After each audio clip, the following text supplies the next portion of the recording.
ఏ కార్యం కొరకు వచ్చావు? ఏ అద్భుతం కొరకు వచ్చావు? ఏ కార్యం కొరకు ఎదురు చూస్తున్నావు? దేవుడు అంటున్నాడు, నీ నిమిత్తమై నేను చేయబోతున్నాడు. ప్రభు చేస్తాడు. ఆయనకు అసాధ్యమైంది, ఆయనకు అసాధ్యమైంది, ఆయనకు అసాధ్యమైంది లేనే లేదు. అన్నీ చేస్తాడు. నీ బ్రతుకును మార్చేస్తాడు, నీ జీవితాన్ని మార్చేస్తాడు, నీ కుటుంబాన్ని మార్చేస్తాడు, నీ పద్ధతులు మార్చేస్తాడు. నీ కుటుంబంలో దేవుడు ఆశ్చర్యమైన కార్యాలు దేవుడు చేయబోతున్నాడు. చెప్పలు కూడా నాతో పరిశుద్ధాత్ముడు మాట్లాడుతున్నాడు.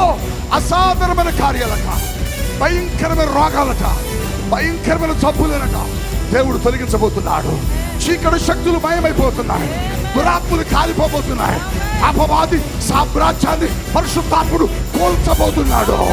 అపవాది హైదరాబాద్ నుంచి ఖాళీ చేయబోతున్నాడు. సాతానుడు కూలిపోబోతున్నాడు. గట్టిగా చెప్పలు కొడతా, గట్టిగా చెప్పలు కొడతా. అదే దేవుడు చేయబోతున్నాడు.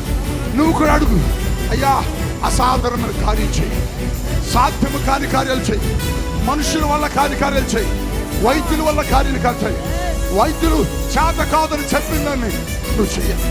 అడుగు, అడిగితే నీ కొరకు దేవుడు చేస్తాడు.